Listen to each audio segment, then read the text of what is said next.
অগ্রহায়ণের প্রথমার্ধে অনুভূত হতে শুরু করেছে শীত। ভোরের কুয়াশা আর সবুজ ঘাসের উপর জমে থাকা শিশির বিন্দু জানান দিচ্ছে শীতের আগমনী বার্তা। এই বিষয়ে আরো জানাতে কুড়িগ্রাম থেকে আমাদের সঙ্গে যুক্ত হচ্ছেন আমাদের সহকর্মী নাজমুল হোসেন। নাজমুল, শীত কেমন অনুভূত হচ্ছে? প্রকৃতিতে হিমেল হাওয়ার প্রভাব কেমন দেখছেন? অরেঞ্জ সহ বিভিন্ন ফ্লেভারে প্রাণ ললিপপ, জুসি জুসি ওয়ার্ল্ড। মাসি, আপনি যেমনটা বলছিলেন, আসলে কুড়িগ্রামে ঠান্ডার প্রকোপটা গেল ৩-৪ দিন থেকে বেড়েছে।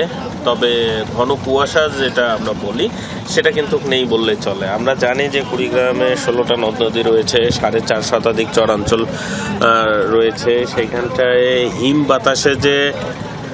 হিম বাতাসের কারণে যে ঠান্ডার প্রকোপটা সেটা গেল সপ্তাহের 3-4 দিন থেকে আমরা উপলব্ধি করতে পারছি। আজকে আবহাওয়া অফিস সূত্রে আমরা যে বিষয়টা জানতে পেরেছি, সর্বনিম্ন তাপমাত্রা রেকর্ড করা হয়েছে 15 ডিগ্রি সেলসিয়াস, আর বাতাসের গতিবেগ প্রায় ঘন্টায় 12 কিলোমিটার। আপনি দেখতেই পাচ্ছেন কুড়িগ্রামের যে নদ নদীময় এলাকাটা, সেখানটা মানুষজন কিন্তু বেরোচ্ছে তাদের কাজকর্ম যাওয়ার জন্য।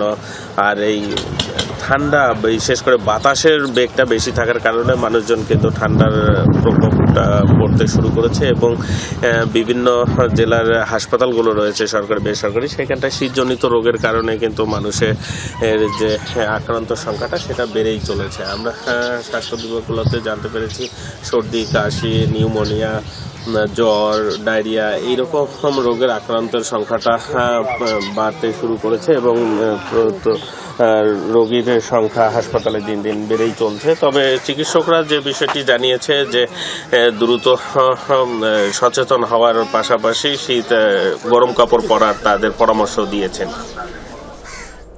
ধন্যবাদ আপনাকে আমাদের সঙ্গে যুক্ত হবার জন্য।